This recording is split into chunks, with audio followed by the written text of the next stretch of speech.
and this is our somewhat regular podcast. Somewhat regular podcast sounds about right.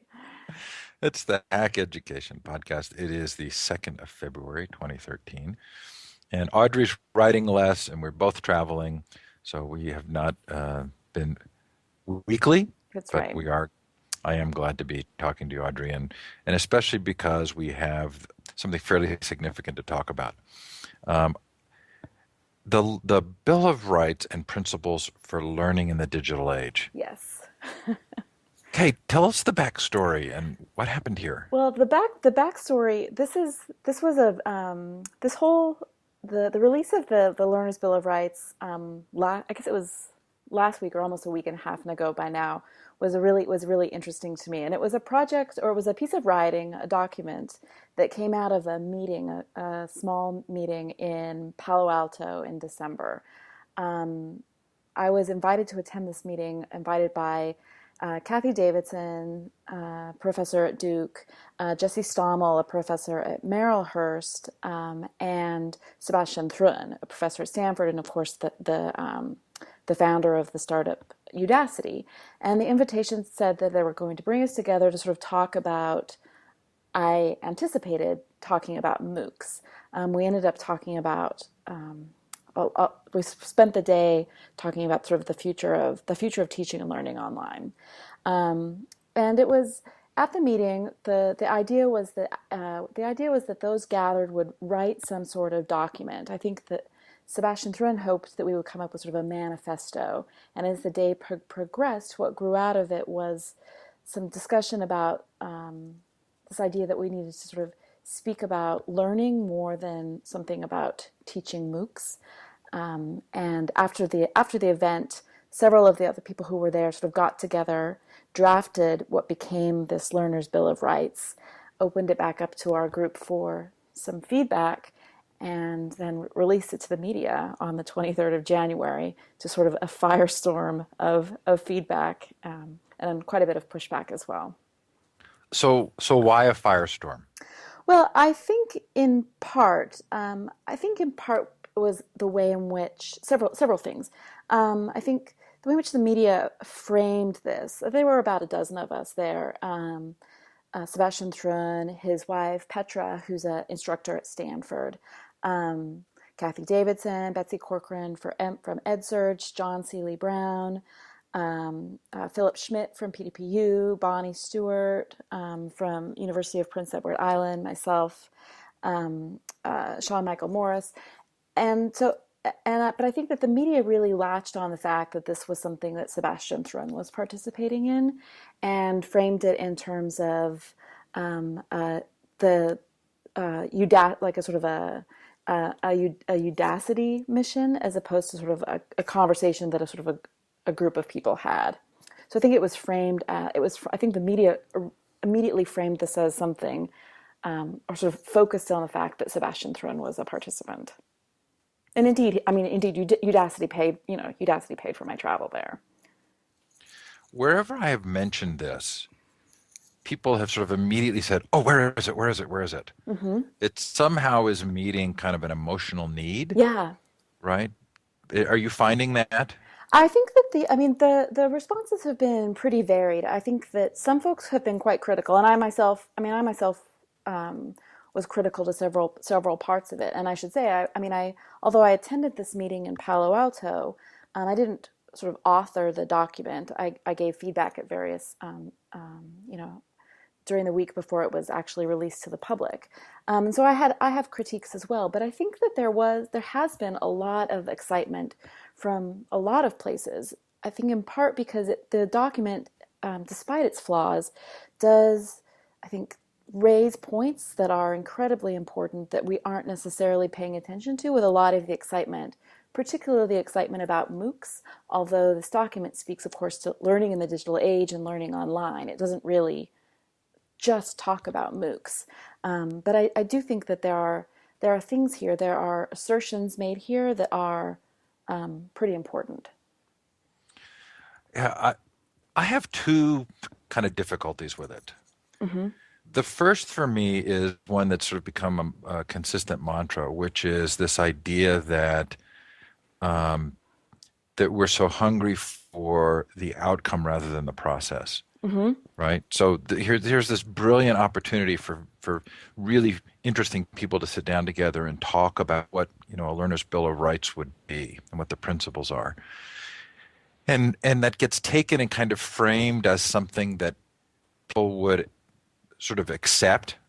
Now, the sort of thoughtful caveat to that is it says everywhere, the riff this, comment on it, et cetera, et cetera.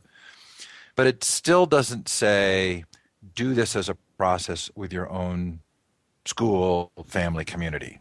Yeah.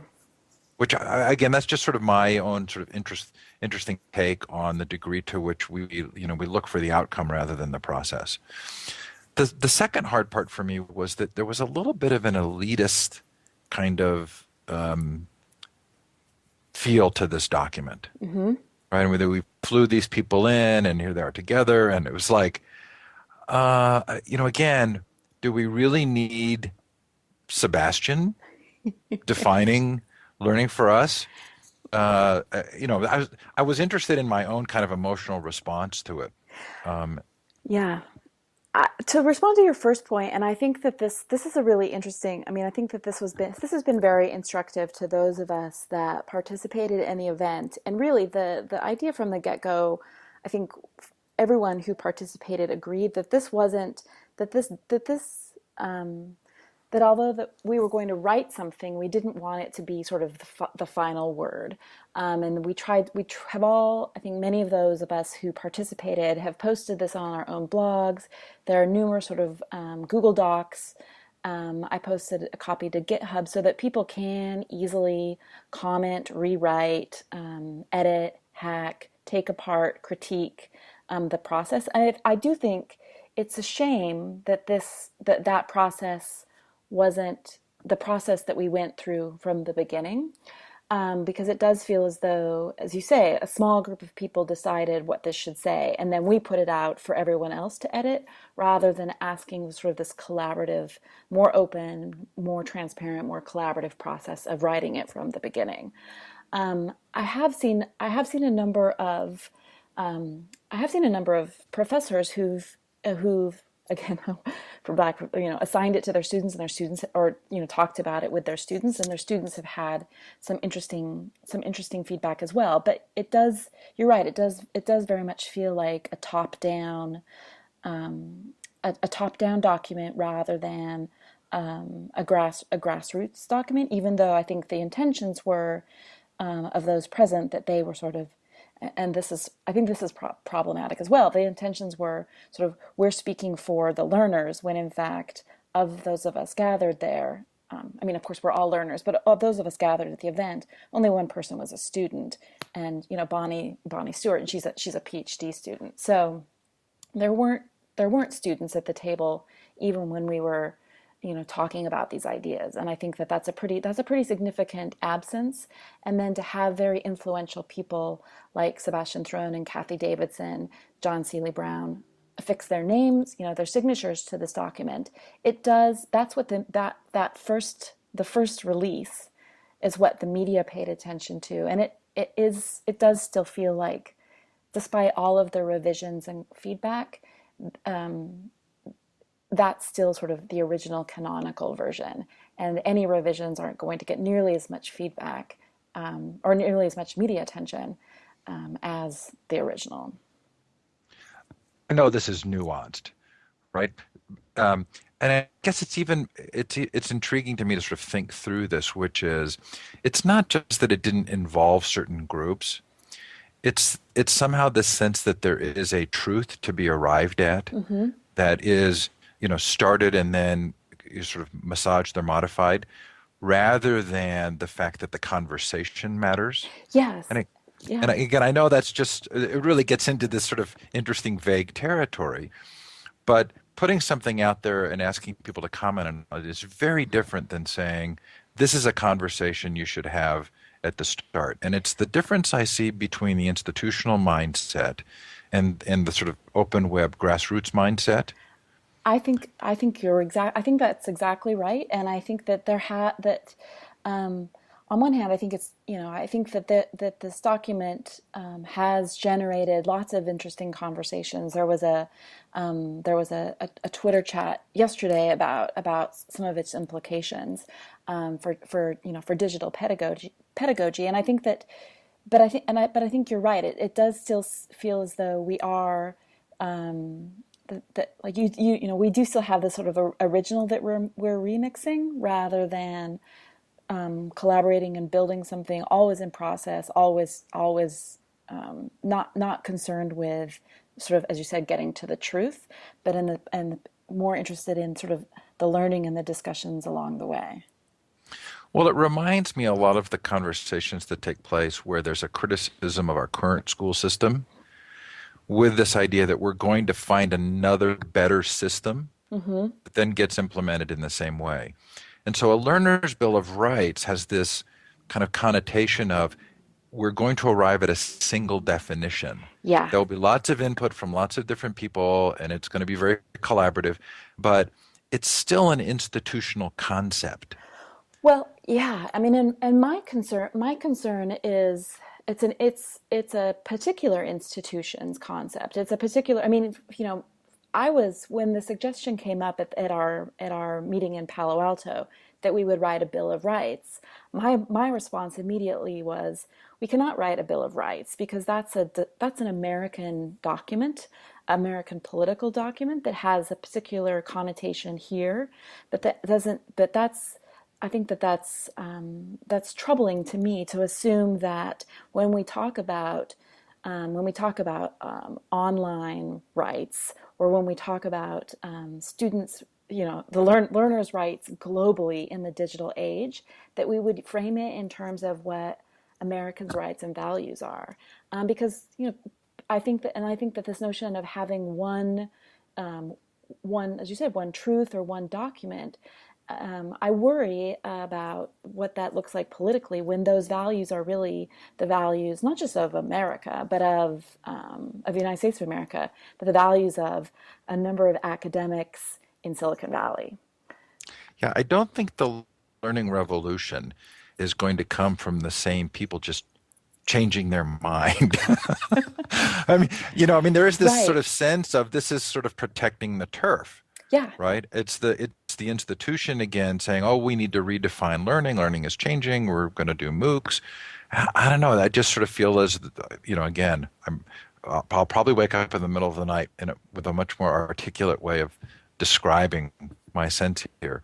But it feels like the institution is still trying to control the conversation. These were institutional players. These were largely institutional players. I mean, and there were a number of interesting things about it. Sort of as I think I was the only person there that wasn't from either, well, I mean, Betsy was there from EdSurge, so there was another person from a publication, but there were several corporate people, and of course, most of the people there were involved with some higher ed institution, and so it was certainly folks who had a certain amount of power already granted to them by either the corporate or the university institutions already in place, and so thinking about sort of it's that's a very different position if you're going to paint yourself as sort of a revolutionary, an online digital revolutionary. You're doing so already from a place of great power and privilege. And I'm not sure that this document is very self-aware about that. I mean, all the people in the room, for example, were from the Northern Hemisphere. There was, there were a couple of Canadians.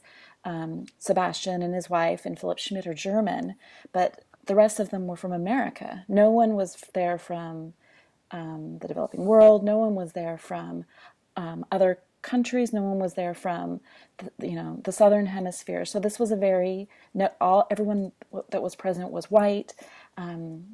Everyone had a certain amount of at the moment sort of economic class privilege, and so it was a very privileged document. And I think sort of surprisingly unaware of that and unaware of what that would mean then to sort of speak for the learners of the world from that position.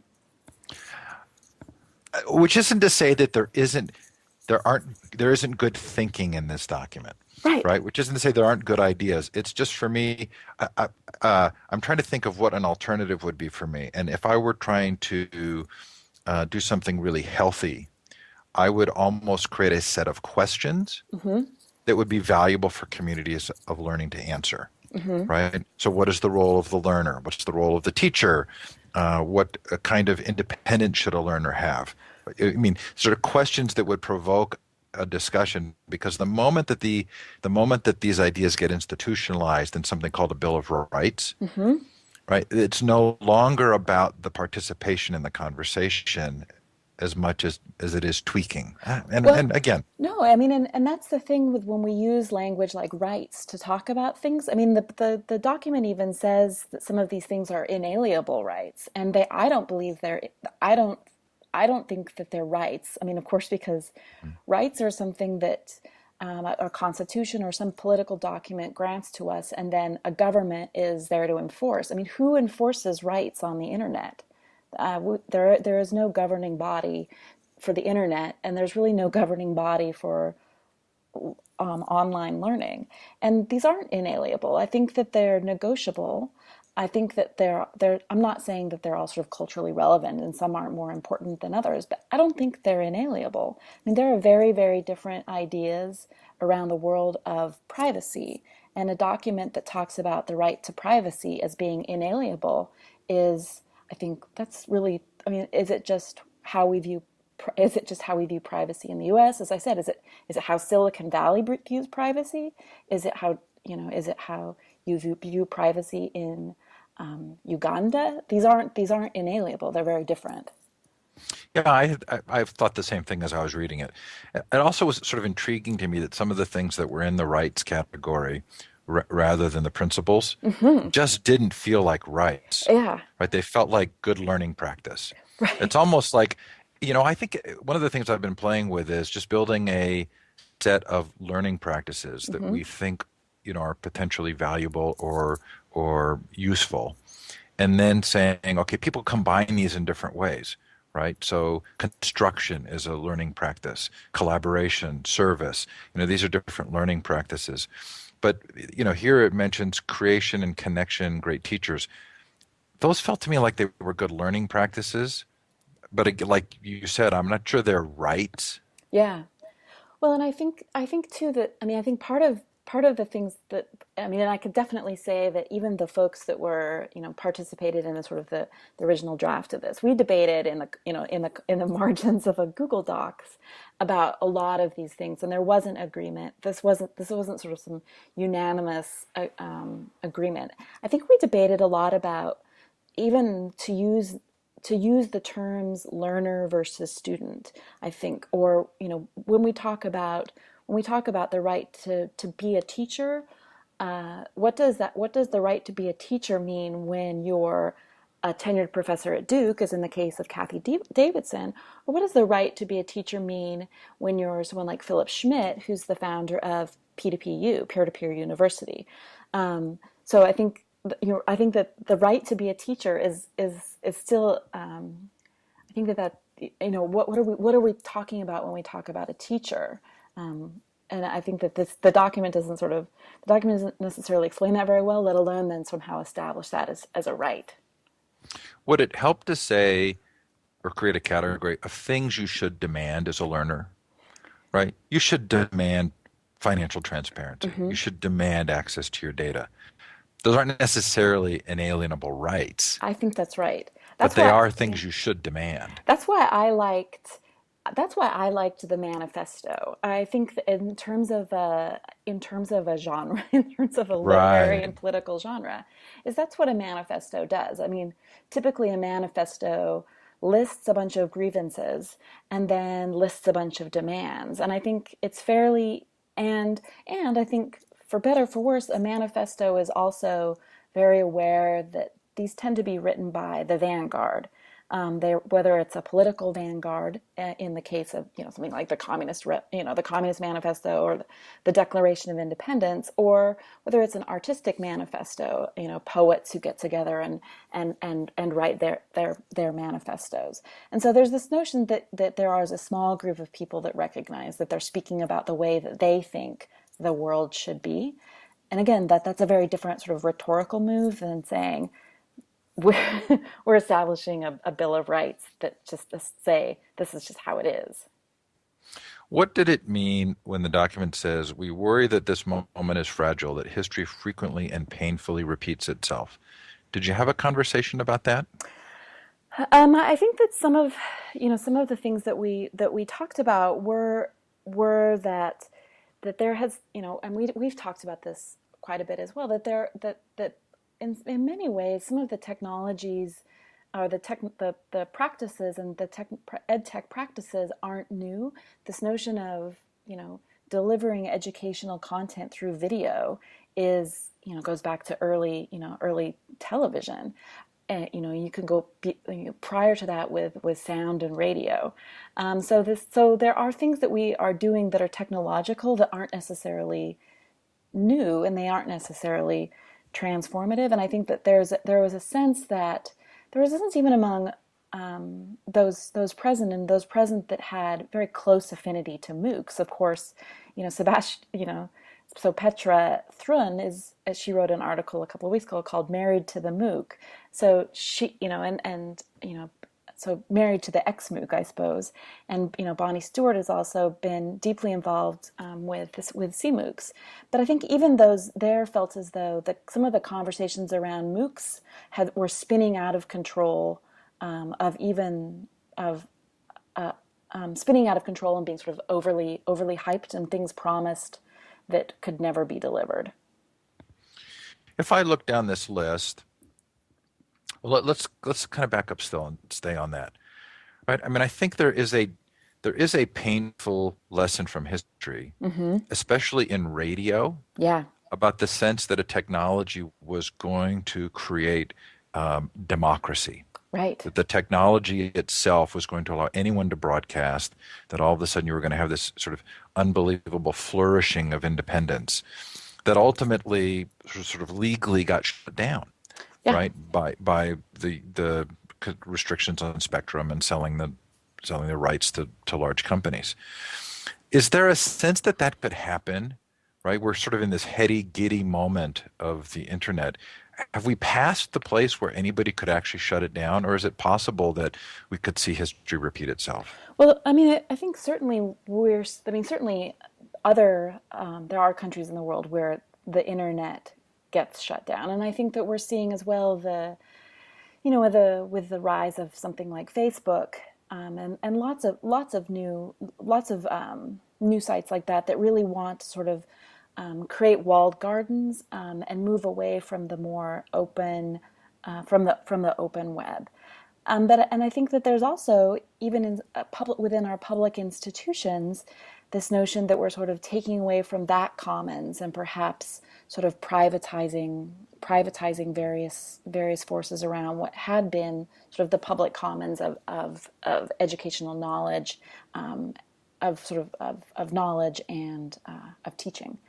And so I do think that we're starting to see lots of ways in which the internet, much like radio, has been promised as this democratizing way that anyone would be able to, anyone would have access on a level playing field, and that society would be radically transformed.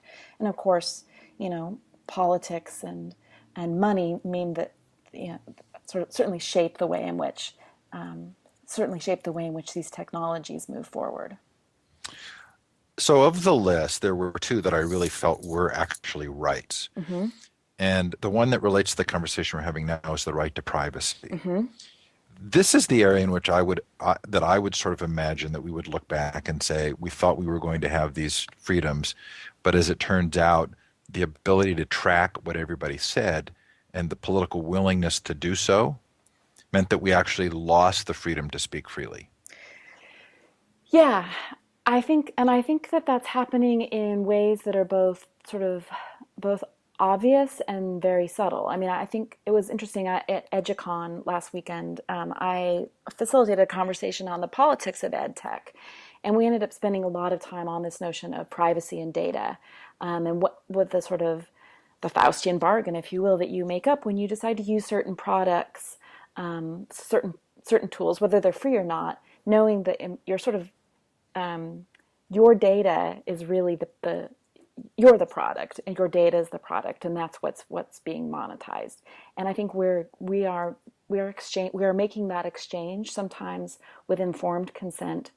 Sometimes we feel like we don't have any choice, and so I think that that's a fairly obvious way in which we're that these tools are changing our notion of privacy. But I think also even some of the social media, the way in which our lives tend to be more open and transparent and held in, if not completely public venues, then easily findable public venues. And I think I think the repercussions of that are sort of still unknown. What does it mean to sort of live to have to have your life, to have what would have been sort of personal moments of your life shared with others online? That can be incredibly helpful to find community, and it can also have difficult repercussions as well. Did anybody drill down on the potential impact to learning of sort of the reduction in requirements for wiretapping and the gathering of what the of what would really are private correspondences, where learning is. I mean, if people are afraid to make any kind of a mistake, you would imagine that's going to have a huge impact on learning. See, so this was one of the things that were very interesting conversations during the day in Palo Alto that don't really aren't necessarily reflected in this document, because I would agree that this is something that we need to have more open conversations about, and particularly with those of us that don't understand those of us that don't necessarily understand the way in which our personal data is being utilized. I mean, when I say informed consent is particularly important, but I think there are any number of tools right now in education that are using students' data that students don't necessarily have knowledge over the way in which their data is being utilized. And of course, the promise of adaptive learning tools, and any sort of artificial intelligence tool that that's built to respond in a quote personalized way to students is built on a lot of student data. And so there were definitely discussions in the room when we said, there's a right to privacy, and you cannot, students should be informed about the way in which their data is utilized and be able to control what that means. There was some pushback from people who said, well, how will that impact a company who's an adaptive learning software company that needs to have access to student data in order to make their product? How will we handle sort of these automated assessment tools if they are predicated on sort of access to student data? These are difficult conversations that I don't think we're necessarily having. Right, which is again maybe another reason why there's a danger in an institutionalized approach to this Bill of Rights, Mm-hmm. right? That it's not necessarily going to address something as fundamental as the that kind of nuanced question of does the tail wag the dog, meaning the company's need for that data, but even more on a deeper level, the idea that the moment that there is widespread accumulation of your private correspondence, even outside of education, that there are some fundamental things about responding to politics and business and government that we would consider to be a part of what higher ed institutions do, for example, right, the questioning of social structures or political structures, that could just disappear. Right. I mean, even simple things, like the Fourth Amendment, right? That you have to have a warrant. You have to have a warrant before you can come search my house, and you don't have to have a warrant before you can rifle through my my digital storage. And so I do think that we aren't necessarily thinking through, we don't necessarily recognize the ways in which the accumulation of all of our data has, on one hand, it it might offer us, it might offer us great benefits. But on the other hand, that there's a certain trade-off to that, and that trade-off is, you're making that trade-off with your personal data. Would you make that trade-off with, your genetic information? Would you make that trade-off with sort of your financial information? And I'm not sure. I'm not sure we're sort of all aware of this.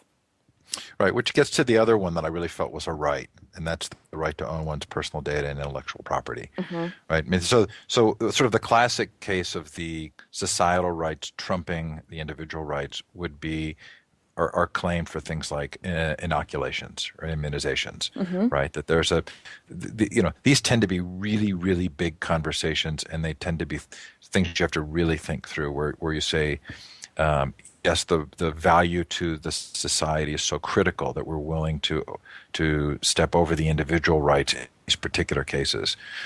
So those conversations have to be really serious and really deep. And it Yeah. feels like maybe that's a part of what's not happening.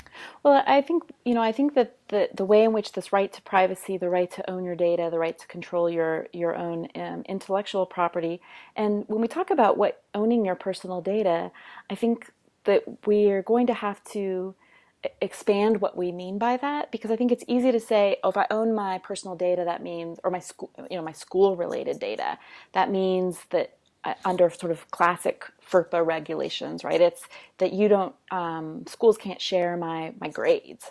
But I think that particularly with an increasing use of computers, what your personal data is as a student is a lot more than the grades you got. And it's a lot more than the grades you got on your assignments. It's more than your attendance. It could include things, it can include a number of things that various systems can track about you that you aren't necessarily aware of. Coursera, one of the online MOOCs, recently announced that it was going to start verifying students' identity because it claimed it had come up with a way to sort of identify who you are based on your keystroke patterns. So so this was a way that it could sort of time and recognize the timing of how you type in order to identify who you are. And so that's personal data. But when we talk about how can learners' personal data be protected, I think we're still thinking about, we don't want, that old FERPA idea that you can't post your class's grades on the front door of the classroom. So there is a sort of long-standing discussion about what rights parents cede to the school when their kid steps on school grounds, Right. right? And sometimes even after when they're not on school grounds. So there's a pretty in-depth conversation, cultural conversation around where those rights begin and end. Hmm. Did that come up in the conversation on data and privacy? What rights schools would have versus what rights the parents and students have? It didn't really come up, but I think that to me that raises an interesting challenge, once we start cracking open this term students to learners, because we do have these cultural practices where or this cultural notion of a student is someone from sort of preschool through when they graduate from college. And then you become something else. And so parents have a role up until the age of 18, and then then the student becomes an adult, and the student sort of takes over their own, and sort of is the center of rights there. But I think if everyone's a learner, and if they're learners throughout their whole lifetime, how do we protect learners? We do have laws. And policies that protect students, particularly if if the institution gets federal money. But we don't really have a way of talking about protections for learners. Do we? I mean, do we need protections for learners? Do we need to change the language? Is rethinking how teaching and learning happens outside the classroom going to force us to do so, or something else? Interesting. So I did like a lot of these other ones, right? Hmm. But again, I don't wouldn't consider them a right. I think they become sort of things that you demand Yeah, I agree. as a learner, things you should consider demanding, right? So the right to access, Hmm. again, that's I'm not sure it's a right, but it's sure something I would demand. The right to create public knowledge, Hmm. again, that's definitely something I would say a learner should should be asking for. It's a Yeah. critical part of learning, right? It goes to this deeper sense of the individual voice and your ability to be a creator and have voice. Um, the right to financial transparency, again, that's something I think we should demand. I Right? think We've so talked so much about this. too. I mean, I think that this was sort of one of the gotcha moments of this document too, where that people said, wait a minute, here's Sebastian Thrun, a signatory on this document, and who's pretty clear that, it's pretty clear that Udacity doesn't actually, his startup Udacity doesn't necessarily follow these. So what do we make of what do we make of that, right? Yikes. So so Udacity reached an agreement with San Jose State University recently to offer to offer some classes for them, and there's not that the financial agreements aren't publicly available. So so how how what I think that makes in some ways that makes this document sort of difficult if one of the probably the most famous signatory doesn't necessarily subscribe to these within his own practices. I'm thinking of the obvious comparison with Congress, right? And all of the things they're exempted from having to, the laws that they pass that they don't actually have to obey themselves. I'm Right. sure he's in good company. There's one that's going to, I think, surprise you a little, although I'm sure others have given this feedback. But um, learning, not corporate profit, is the principal purpose of all education. Hmm. I just don't think you can say that. Right. I mean, any kind of job training, any kind of education offered by companies, uh, I just don't think that's necessarily true. No, I mean, I actually think that this is one of the points of the document where your comments about where your comments about we need to focus on the process, not the product, are really ring true, because I think we need to have sort of a sort of a society-wide conversation about what do we think the purpose of education is, and this document sort of certainly falls in learning is important because it's important to be learned. And that's, I think, a particular academic stance. It's a stance that I find appealing myself, having spent, having living a life of ideas and a life as a writer and a life as a scholar. But I think you're right. I think that there are learning should be able to have an economic outcome associated with it. It that kind of jumped the shark for me, Hmm. right? It was that moment of it just went beyond. It went beyond reasonableness to sounding weird. Yeah. Okay, so might be really kind of fun at some point to do would be to say, if we were going to create a set of questions that would be valuable for a community of a learning community to ask to have a good conversation, what would they be? And I would love to do that at some point, kind of go through something like this, and what are 21st century skills? What's the purpose of education?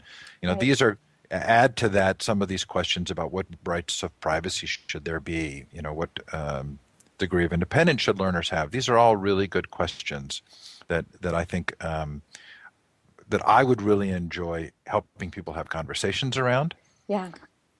more than I enjoyed or didn't enjoy reading the Bill of Rights. I must say one of the things that I really enjoyed about this process was watching was once it was made public. Philip Schmidt from PDPU had a Google Doc that folks were commenting on and re-editing and sort of changing the wording, and I really enjoyed watching people sort of watching a larger group of folks sort of have discussions about these very topics, and discussions at sort of the big idea level, and also a discussion like right in the text about specific wording. I mean, there were certainly points, things that didn't survive into the sort of this published version that I wanted to debate as well. Like, why would we call, like, is it useful to call a section a principal formative assessment? What is it? What does that word mean to folks who aren't necessarily, immersed in education circles. Um, and so I think that there's a lot of language and a lot of ideas that were interesting to see people work through. But I haven't seen a lot of, I mean, I really haven't seen a lot of students work with the document. And I think that raises some questions as well, about, how much, even with well-intentioned folks, educators participating in this. If this isn't sort of being hacked at by students, then, as you said earlier, this is really a top-down decree, even if it's a process that's been decreed. There were some things I really appreciated in the document, Mm-hmm. especially the global contribution Mm-hmm. piece, which leads to this sort of interesting question of, and we've been talking about global education for decades now, but we don't do it Mm-hmm. now, really. The numbers are incredibly bad in terms of the global exposure or any kind of global studies. So, does making Bill of Rights or these sort of grand statements actually do anything if we've been saying these things for decades and they don't actually kind of happen? Because the truth is, people are racing madly to meet other demands that are being made that are sort of much more tangible to them for their job, keeping their job, and scores. Yeah. There were two things that were glaringly missing for me. Okay. Glaring. One was the role of the family. Mm-hmm. This statement actually made me stand up when I read it. Learning begins on the playground and continues perpetually in other playgrounds, et cetera, et cetera. Okay, that sounded like somebody's catchphrase. It was clever, right? Learning begins on the playground. I'm sure it was John Seeley Brown, I'm guessing, right? But learning does not begin on the playground, Right. clearly. And so, how did family get left out of this document? I think that this is again, this is a reflection of a document that was written by a bunch of folks associated with higher ed. Nobody in the room was a K through 12 teacher, and I don't think, in terms of talking about what this would look like outside of an adult learner situation, and nobody was really thinking about what this would look like. I think beyond sort of how is the internet going to change the university. And so I think that that's why the family piece is missing. I think that the assumption throughout this document is that the learner that we're talking about here is a grown up, or at least 18 or older. Yeah, I think that's probably true. I will say that it caused me to reflect on the degree to which often the institution of schooling Mm-hmm. believes itself to be the sole solution to learning Right. and misses the critical importance of family. I think that's a really important point, and I think that that's, again, the struggle that we had and the arguments that we had over, do we talk about students or talk about learners, reflects that sort of, in some ways, that bifurcated view. Because if you're talking here about students, then as a student, yes, learning begins on the playground, because the schools that we first attend have playgrounds, and as we grow up, we don't have, they become, as this document suggests, sort of metaphorical playgrounds. But I think if we're talking about learning, then clearly learning doesn't happen the first day you go to kindergarten. Just so I don't blame JSB, was it JSB? No, I'm actually, going to unfairly blame him because I of don't his think. homo ludens.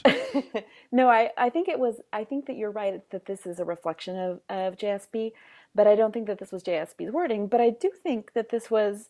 I think it was an allusion to precisely that, this notion of learning should be playful. But I think that, again, this is a reflection of. I hadn't even noticed that before, but that's a really great observation. This is definitely a reflection of how institutionalized this document is. The other piece that maybe reflects the same thing, and correct me if I've just missed it, but the whole concept that the web has so sort of with such great force helped us to re-recognize that learning is social, Mm-hmm. right? that learning is about relationships. Um, was that talked about? The whole, the peer learning. I mean, maybe the playground kind of alludes to that, but peer learning seems to be such a critical part of learning that we have ignored for so long, at least institutionally. Was there recognition of that? I think that this, so I think that this document, despite those of us that attended the session in Palo Alto, I think that the document that was the draft of the document that was then in turn shared with us, um, I think it's pretty. I think if you read it carefully, I think it's interesting. You can see whose voice was missing in the actual authoring of the document, and considering that considering that Philip Schmidt from P2PU was there, considering that Bon Stewart was at this meeting in Palo Alto, I feel like for in both cases, their work isn't necessarily as their projects aren't as necessarily central to this as others are. So there was some filtering then Yeah, between the conversation and the draft that you received, right. I and think then probably. the draft that was written of this was written, from my understanding at least, around MLA, the Modern Language Association Conference, that Kathy Davidson, Jesse Strommel, Sean, and Petra all attended. So they had another face-to-face opportunity together. And I think that that's another piece of it that I hadn't really talked about either, is that the in terms of in terms of academic disciplines that were present, this was a very humanities or even literature focused group. And so I think that that's certainly reflected in this document as well. This isn't a document written by a bunch of scientists, despite this isn't even a document written by computer scientists. This is a document written by literature professors. There was so much that I liked about the idea of the conversation, Mm-hmm. of the things that came up in the document. I don't want to sound like I'm just, you know, um, being a nitpicker, No, and actually, I but think that I mean, I think that, I mean, I would hope, speaking for the folks who were at that meeting, is that this is the these are, we were hoping that that there would be many more conversations about it. And as someone who was there, and I signed my name to it despite my own misgivings about many parts of it, because I do think that if nothing else, we need to be having a lot more conversations about all of these things and more, rather than than fewer.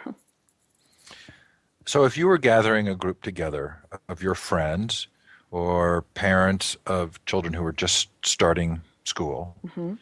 what questions would you want them to ask to hold a good conversation around education?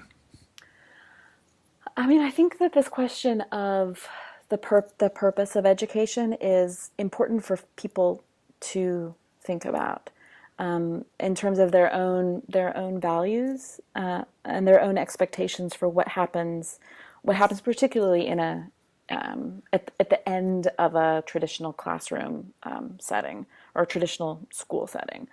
But I would want to have I would want people to think about their own experiences, what makes them love to learn, what makes them curious, and what makes them move from a state of sort of curiosity to actual sort of experimentation, studying, exploration, and learning. And I think so that perhaps you could sort of contrast how schooling happens and how the things that you're curious about, that you go to discover on your own. Those are good. I'm writing them down. I want to do this. This Yeah, will be fun. but and I think that this, I think too that ask. I think that there are questions to ask around things that this document doesn't necessarily address either. Questions about what are our expectations about what what we expect students to know. In 2013, when you can Google just about anything, what do we expect students to know? And also, what do we realistically, there's so much talk, particularly about sort of, particularly so much talk about testing students to see what they know. What do grown-ups remember from their own K through 12 or higher ed experiences in terms of knowledge and sort of what are our expectations and sort of where do things go awry when we focus so much on memorization to the and not about putting pieces together in a critical way. Good questions. Audrey, I'm really glad we had this conversation. Me too. Me too. This was great. This was I've been excited to talk with you about it uh, since it was released, and it was a very interesting process for me. The whole experience, I should say, particularly to find my very small my name on a list of luminaries and watch the sort of watch the fallout as people pushed back against this was very, very interesting. So Well, good. I'm glad you're working on the book. yes, I'm glad that you're not blogging as much, although it's harder for me. But again, the conversations are so lovely. yes. Thank you. All right, it was great. I'm glad we recorded this. We recorded this, so hopefully we'll be able to do somewhat more weekly, regularly in the future. Thanks, Steve. Thank you.